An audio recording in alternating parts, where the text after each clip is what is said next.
How are you all? Most welcome to my YouTube channel just commerce.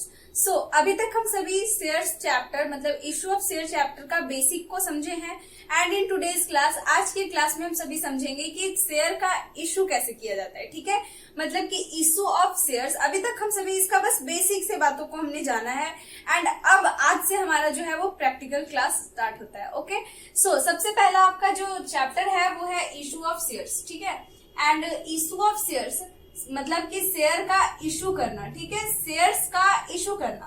तो shares को issue करने का मतलब कैसे इशू करते हैं शेयर्स को, आज की क्लास में इसे ही पढ़ेंगे। ठीक है, एंड कंपनी जब शेयर्स का इशू करती है तो फिर उसे रिकॉर्डिंग भी करती है।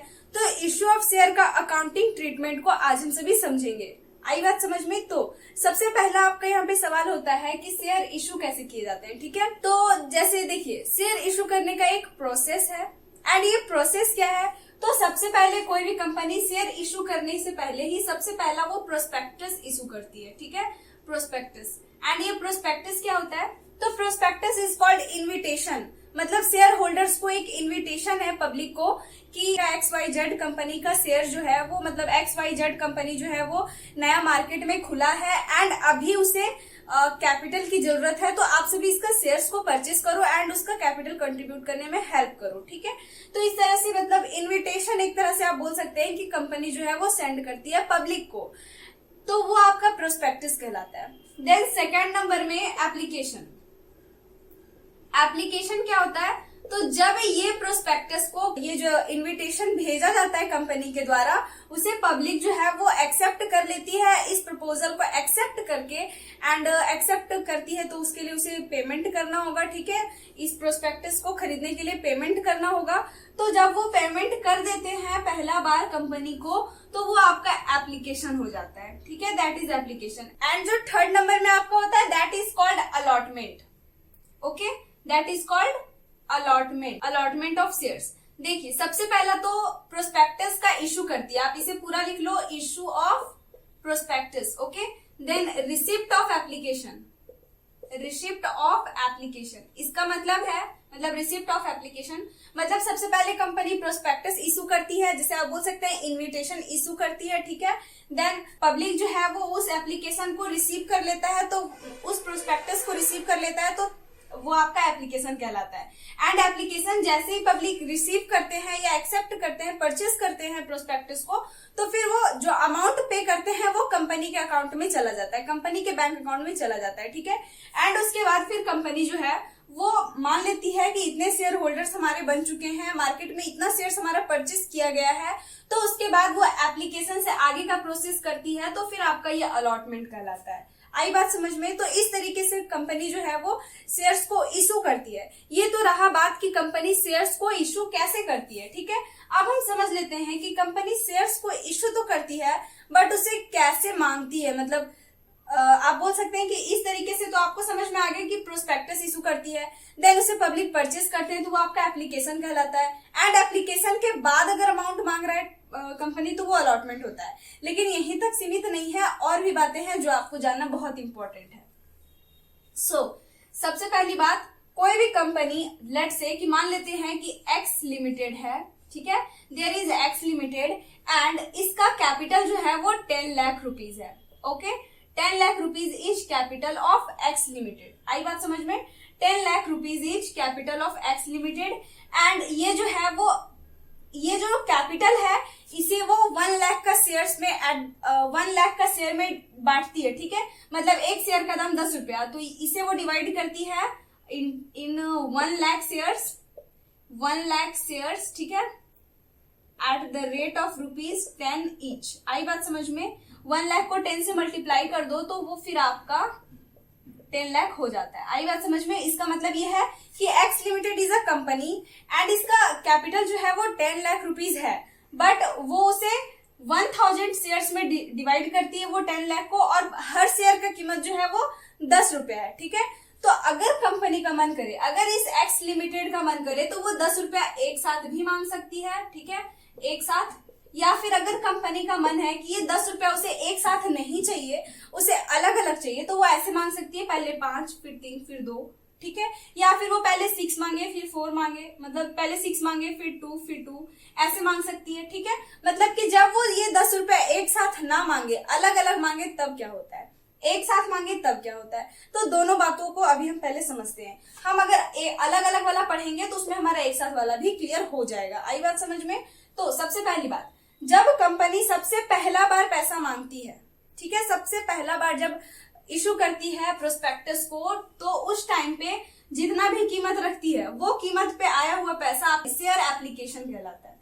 अभी हमने जाना था ना प्रोस्पेक्टस के बाद एप्लीकेशन का रिसिप्ट होना, तो सबसे पहले एप्लीकेशन कहलाता है, ठीक है, पहला नंबर ये एप्लीकेशन कहलाता है, ठीक है।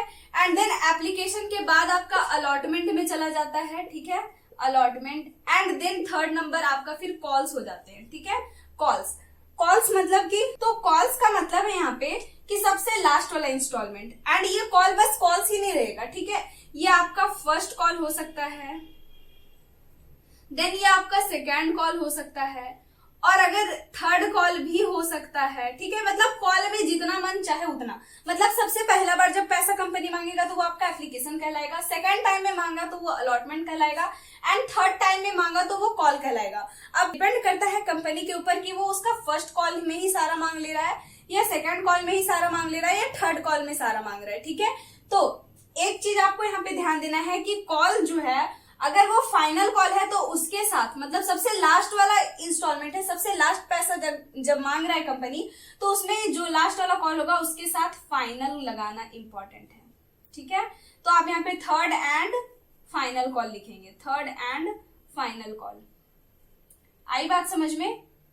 अब देखिए यहाँ पे जो ये एप्लीकेशन का मनी होता है, ये एप्लीकेशन मनी जो होता है ना, वो पब्लिक खुद से कंपनी को भेजते हैं।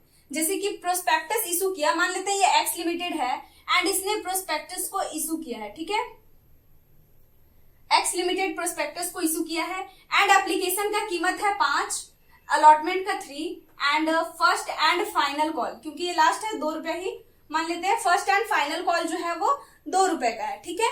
तो कंपनी प्रोस्पेक्टस इशू करेगी, वो 5 रुपए का इशू करेगी, ओके।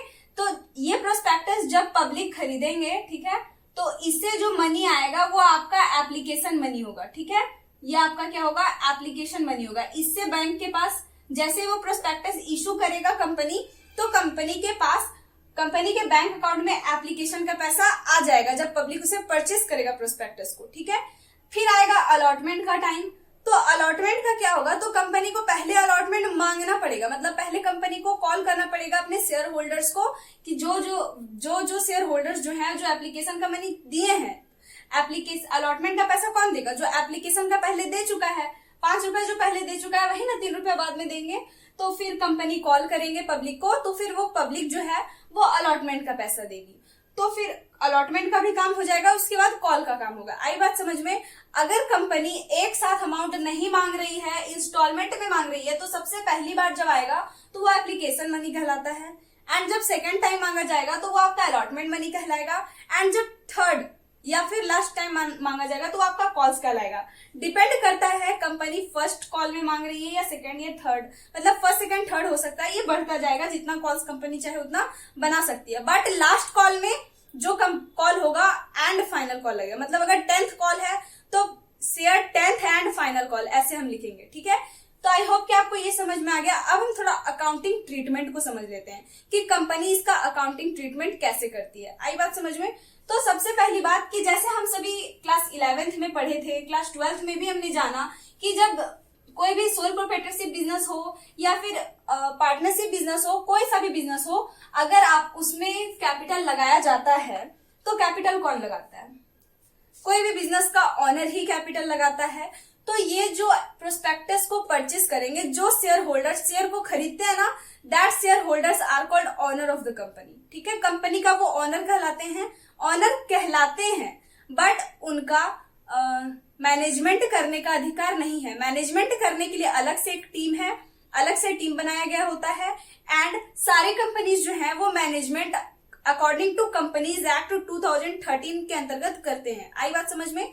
हर कंपनी जो है वो कंपनीज एक्ट 2013 के अंतर्गत काम करता है, ठीक है। तो यहाँ पे सबसे पहला आपका कैश, अगर कैपिटल इन्वेस्ट किए हैं, कोई ऑनर जो है वो कैपिटल लगा के बिजनेस को स्टार्ट किया है। आई बात समझ में? तो उसका जर्नल एंट्री हम कैसे करते हैं? उसका जर्नल एंट्री हम करते हैं cash account debit to capital. Cash to capital हम करते हैं उसका जर्नल एंट्री, कैश या बैंक, ठीक है, कैश या bank account debit to capital account करते हैं। तो यहाँ पे भी हमारा वही होने वाला है, बट इसमें थोड़ा सा चेंजिंग हो जाएगा। क्यों? क्योंकि ये कंपनी है, ये हमारा पार्टनरशिप नहीं है एंड ये सोल प्रोप्राइटरशिप बिजनेस भी नहीं है। इसमें अभी हमने कॉल जाना, अलॉटमेंट जाना, एप्लीकेशन जाना, तो ये सब का भी तो काम होता है। तो यस, जब सबसे पहले जनता यानी पब्लिक जो है वो कंपनी का शेयर को परचेस करती है, तो उस टाइम पे कंपनी के बैंक अकाउंट में पैसा आता है। एंड किस चीज का पैसा आता है? तो जो सबसे पहली बार आता है वो एप्लीकेशन का पैसा होता है, ठीक है। तो आपका जर्नल एंट्री क्या बन जाएगा? तो सबसे पहला जो जर्नल एंट्री आपका बनेगा वो होगा bank account debit to share application account. आई बात समझ में? Bank account debit to share application account मतलब बैंक में पैसा आया है, किस चीज का? तो एप्लीकेशन का। आई बात समझ में? एंड आपको एक चीज यहाँ पे ध्यान देना है कि bank account debit to share application तो आपने लिखा, अगर यहाँ पे प्रीफरेंस शेयर होता तो हम यहाँ पे शेयर के पहले प्रीफरेंस लगा देते, bank account debit to preference share application account, या फिर अगर इक्विटी शेयर्स होता तो भी हम यहाँ पे bank account debit to equity share application account लिखते। आई बात समझ में? आई होप कि आपको बहुत अच्छे से समझ में आ रहा है। एंड इफ अगर आपको नहीं समझ में आ रहा तो प्लीज मुझे कमेंट सेक्शन में बताना, ताकि मैं खुद को भी इम्प्रूव कर सकूं। ओके, मुझे खुद को भी इम्प्रूव करना है एंड साथ साथ आप सभी को भी इम्प्रूव करना है। ओके, सो सबसे पहला जर्नल एंट्री आपका ये होता है एप्लीकेशन का मनी जब आता है। आप नरेशन लिख देना बीइंग शेयर एप्लीकेशन, आप लिख देना समझ के, ठीक है, being share application money received on जितने भी शेयर्स कंपनी, मतलब जितने भी शेयर्स कंपनी इशू किया होगा, ठीक है, वो जितना भी शेयर्स का एप्लीकेशन आया होगा, तो being share application money received on fill in the blank shares, और जो भी उसका रेट होगा, ठीक है, at the rate of rupees, जो भी रेट होगा ईच। आई बात समझ में? आई होप कि आपको समझ में आ रहा है। ये अलग है, मैं इसे बॉक्स बना देती हूँ। आई बात समझ में? देन ये एप्लीकेशन का मनी आपका रिसीव हो जाएगा। तो अब क्या करना है? तो अब जो है वो एप्लीकेशन का मनी क्यों हम मंगा रहे हैं, क्यों हम पैसा मांग रहे हैं किसी से, क्यों हम शेयर इशू कर रहे हैं? तो कैपिटल बनाने के लिए ना। तो कैपिटल बनाने का भी तो एंट्री आपको करना होगा।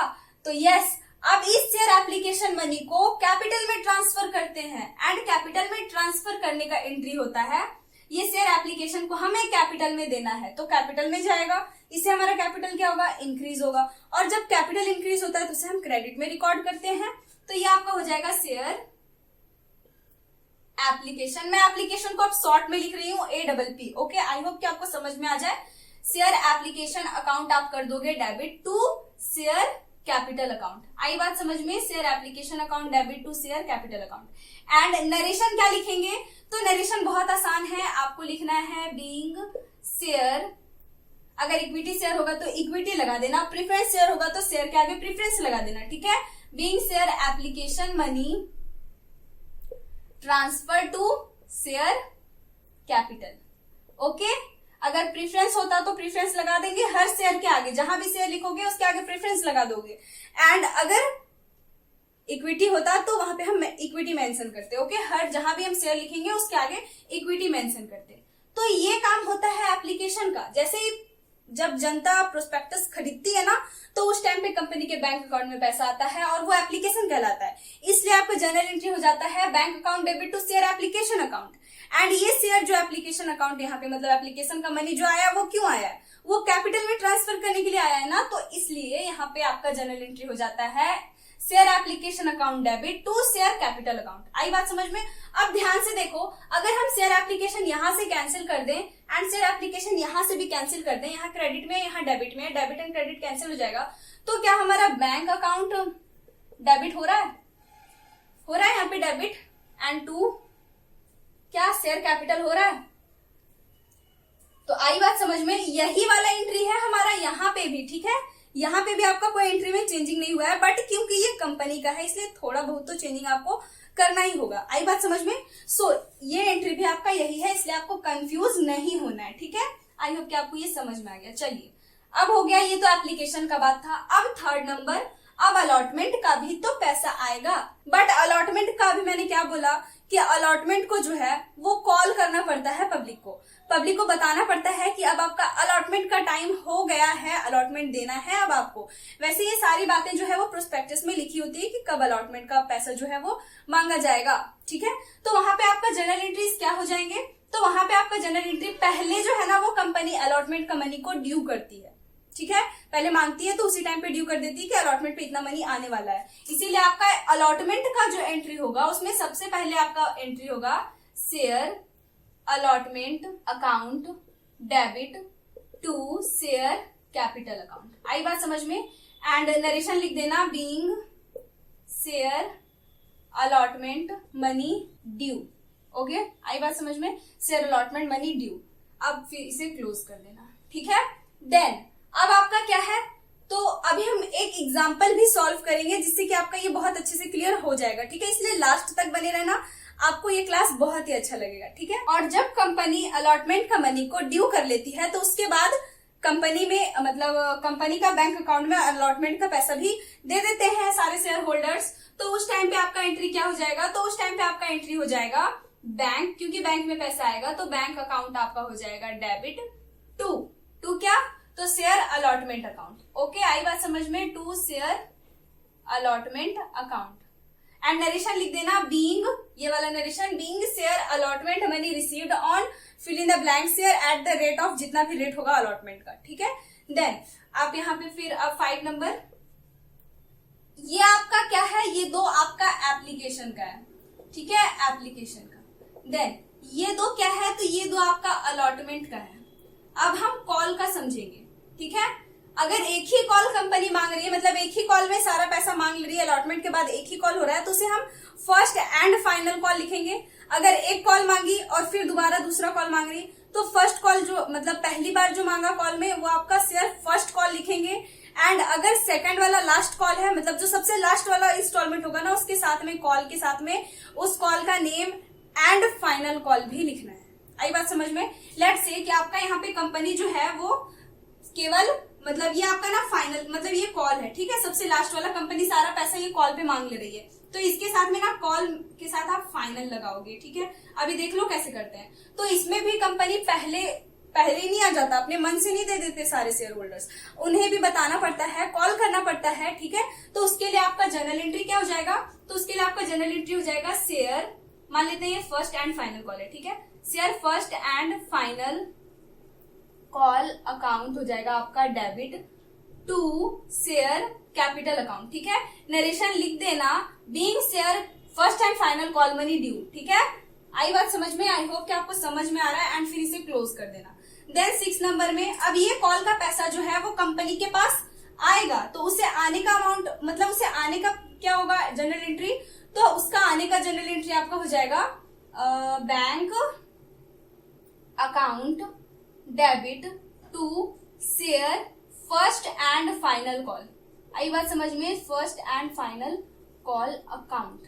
एंड नरेशन क्या लिखेंगे, सॉरी अगर आपको नीचे नहीं दिखाई दे रहा है तो ठीक है, बट यहाँ पे to share first and final call account मैंने लिखा है, मैं आपको बोल के बता देती हूँ। जो सबसे लास्ट एंट्री है वो है हमारा bank account debit to share first and final call account. And narration क्या लिखेंगे, तो नरेशन लिखेंगे being share first and final call money received on, जो भी शेयर होगा जितना भी शेयर्स और जो भी रेट होगा आपका फाइनल कॉल का, फर्स्ट एंड फाइनल कॉल का। आई बात समझ में। तो ये है आपका journal entries in the books of company जो कंपनी शेयर इशू करेगी, ठीक है। तो आपको अगर इसका स्क्रीनशॉट लेना है तो ले लो, and if you want to note it then please do it, ठीक है। तो अभी हम इसे इरेज करते हैं एंड हम इसे ना एक छोटा सा एग्जांपल से समझते हैं, ठीक है। तो अब मैं इसे क्लीन कर देती हूँ। आई बात समझ में। सो हम यहाँ पे एक क्वेश्चन को लेते हैं। लेट्स से कि हमारा क्वेश्चन क्या है, तो देयर इज एक्स लिमिटेड एक कंपनी है, ठीक है। एक्स लिमिटेड वही क्वेश्चन जो अभी मैंने लिया था, ठीक है। तो x limited is a company and इसका कितना शेयर्स इशू, तो हम लिख देते हैं ये 10,000 शेयर्स जो है वो इशू किए हैं, ठीक है, इशूड, ठीक है। 10,000 शेयर्स इशू किए हैं एंड ये मान लेते हैं इक्विटी शेयर्स है। ये 10,000 इक्विटी शेयर्स इशू किए हैं eight the rate of rupees, और एप्लीकेशन पे कितना मांग रहे हैं 5 रुपीज, अलॉटमेंट पे कितना मांग रहे हैं तो 3 रुपीज, एंड कॉल पे कितना मांग रहे हैं, तो फर्स्ट कॉल पे मैं लिख देती हूँ, फर्स्ट कॉल पे कितना मांग रहे हैं 2 रुपीज, ठीक है। ये एक एग्जाम्पल है, ठीक है, एक एग्जाम्पल है, आपके समझने के लिए मैंने इसे नोट किया है, ठीक है। तो सबसे पहला आपका जो जर्नल एंट्री बनेगा वो क्या बनेगा, तो एप्लीकेशन का बनेगा सबसे पहला एंट्री। एंड क्या होता है, तो बैंक में पैसा आता है तो उस टाइम पे आपका जर्नल एंट्री क्या हो जाता है, तो उस टाइम पे आपका जर्नल एंट्री होगा बैंक अकाउंट। बैंक अकाउंट आप लिखेंगे डेबिट टू शेयर, तो क्या है, इक्विटी शेयर है ना, तो उसके नेम के आगे आपको इक्विटी लगाना होगा, ठीक है। तो आप लिखेंगे equity share application account, equity share application account, okay. And कितना, तो कितना शेयर्स इशू हुआ है, 10,000। तो अब मैं यहाँ पे समझने के लिए आपको बता रही हूँ 10,000 इंटू जो एप्लीकेशन का रेट है, तो एप्लीकेशन का रेट कितना है, 5 से मल्टीप्लाई करना होगा, ठीक है। तो आप यहाँ क्या लिखेंगे, एप्लीकेशन पे आपका आ गया 5,000 रुपीज, ओके। एप्लीकेशन पे आपका कितना आ गया, 5,000 रुपीज। आई बात समझ में। एंड नरेशन क्या लिखेंगे, तो being share application money received on 1,000 shares on 10,000 shares at the rate of 5 rupees पर शेयर। आई बात समझ में, आई होप कि आपको समझ में आ रहा है। एंड अगर नहीं समझ में आ रहा है ना, तो प्लीज मुझे कमेंट सेक्शन में बताना, because I have to improve myself, ठीक है। तो आप इसे क्लोज कर दोगे। देन अब एंट्री क्या होगा, तो अब ये इक्विटी शेयर जो एप्लीकेशन मनी आया है उसे हमें कैपिटल में ट्रांसफर कर रहे हैं। एंड ट्रांसफर करने का एंट्री आपका होता है, तो आप लिखेंगे equity share application, equity share application account आपका हो जाएगा debit to equity share capital account, okay. Equity share capital account. And कितना, तो यही एप्लीकेशन में जो रिसीव हुआ है, तो 50K एंड 50K। आई बात समझ में। एंड मैं इसे कर देती हूँ क्लोज, ठीक है। ये आपका हो गया एप्लीकेशन का। अब क्या करना है, तो अब अलॉटमेंट का काम करना है, ठीक है। अलॉटमेंट का काम, तो अलॉटमेंट का काम कैसे करेंगे, तो अलॉटमेंट में तो पहले अपने से शेयर होल्डर्स पैसा दे नहीं देंगे, उसे कॉल करना पड़ेगा। कॉल करने के लिए सबसे पहले कंपनी जो है वो अपने अकाउंट में से ड्यू करती है। एंड ड्यू करने का एंट्री क्या होता है, तो ड्यू करने का एंट्री होता है equity share allotment. Equity share allotment account जो है वो आपके हो जाएंगे debit to equity share capital, ठीक है। तो नरेशन क्या लिखेंगे, नरेशन लिखेंगे being equity share allotment money due, ठीक है। कितने शेयर्स पे, तो ये आपका 10,000 है। एंड अलॉटमेंट का रेट कितना है, तो 3 रुपीज है। तो अलॉटमेंट इंटू 3 आप कर दो, ठीक है। तो 30,000 रुपीज जो है वो कंपनी को चाहिए, ठीक है, 30,000 रुपीज, ठीक है। देन अब ये 30,000 रुपीज कंपनी को रिसीव होगा, तो उसका एंट्री होगा bank account debit to, it is not L, ये स्लैश है, bank account debit to equity share allotment account, okay. आप यहाँ पे लिख देंगे to equity share allotment account. And कितना रिसीव हुआ, तो 30,000, ठीक है, 30,000 लिख देना, ठीक है, 30K। एंड अब बारी आया है, तो एप्लीकेशन का काम हमने कर लिया, अलॉटमेंट का भी काम कर लिया गया। अब जो बारी आया है वो है फर्स्ट कॉल का, ठीक है। तो अब हम फर्स्ट कॉल का एंट्री करेंगे। तो आप यहाँ पे लिखेंगे आप यहाँ पे लिखेंगे equity share first call account debit to equity share capital account, okay. Equity share capital account, okay. And कितना अमाउंट है, कितना, तो 10,000 शेयर्स इशू किए गए हैं। एंड फर्स्ट कॉल पे रेट कितना है, 2 रुपीज। तो आप यहाँ पे 2 लिखेंगे। आई बात समझ में। तो फर्स्ट एंड फाइनल कॉल आपका ये हो जाएगा, ठीक है, फर्स्ट एंड फाइनल कॉल, और ये हो जाएगा आपका 2 रुपीज। आई बात समझ में। तो हम यहाँ पे इक्विटी शेयर फर्स्ट कॉल के प्लेस पे क्या करेंगे, फर्स्ट कॉल ना लिख करके फर्स्ट एंड फाइनल कॉल लिखेंगे। सॉरी, हम यहाँ पे क्या लिखेंगे, first and final call. First and final call account जो है वो आपका डेबिट होगा to equity share capital account. And इसे 2 से अगर आप मल्टीप्लाई करोगे तो 20,000 rupees and 20,000 rupees, okay. And आप इसे क्लोज कर दोगे। देन अब आपको ये जो फर्स्ट एंड फाइनल कॉल का अमाउंट है वो रिसीव होगा, ठीक है। तो रिसीव होने का एंट्री क्या होता है, bank account debit to equity share first and final call account. कितने, तो 20,000। आई बात समझ में। एंड इधर भी आप नरेशन लिख देना, being equity share first and final call money received on 10,000 shares at the rate of ₹2। आई बात समझ में। अब आप यहाँ पे चेक कर सकते हैं कि कंपनी को कितने अमाउंट की जरूरत थी। तो 10,000 रुपीज मतलब 10,000 शेयर्स इंटू पूरा वैल्यू कितना था 10, तो 10 रुपया। तो उसे कंपनी को चाहिए था 1 लाख रुपीज। अब आया कितना, तो एप्लीकेशन से कंपनी को आया 50,000 रुपीज, ठीक है। एंड अलॉटमेंट से कंपनी को आया 30,000 रुपीज। एंड कॉल से कंपनी को कितना आया, फर्स्ट एंड फाइनल कॉल से 20,000 रुपीज, ठीक है। तो देखिए 50 और 30 इन सभी को ऐड करेंगे तो 1 लाख हमारा हो जाता है। मतलब 1 लाख कैपिटल जो है वो कंपनी के पास आ गया 50,000 एप्लीकेशन से, 30,000 अलॉटमेंट से एंड 20,000 कॉल से। आई बात समझ में। तो इस तरह से रिकॉर्डिंग करते हैं इशू ऑफ शेयर्स का, ठीक है। तो इस टाइप का जो शॉर्ट क्वेश्चंस है आपके बुक में उसे आप सॉल्व कर सकते हो, बहुत ही अच्छे तरीके से सॉल्व हो जाएगा आपका, ठीक है। तो यहीं पे हमारा आज का क्लास समाप्त होता है। अगर क्लास अच्छा लगा हो ना तो लाइक कर देना एंड मेक श्योर कि आपने इसे अपने फ्रेंड्स के साथ में शेयर किया जिसे इनकी नीड थी, ठीक है। तो मिलते हैं नेक्स्ट क्लास में। तो तब तक के लिए bye bye and take care. और हाँ, अगर कहीं मिस्टेक हुआ हो मेरे से तो I am really very sorry और I am also learning with you all, ठीक है। तो मुझे बताना मेरा कहाँ मिस्टेक है, मुझे क्या इम्प्रूवमेंट करना चाहिए, ठीक है। तब तक के लिए बाय बाय एंड टेक।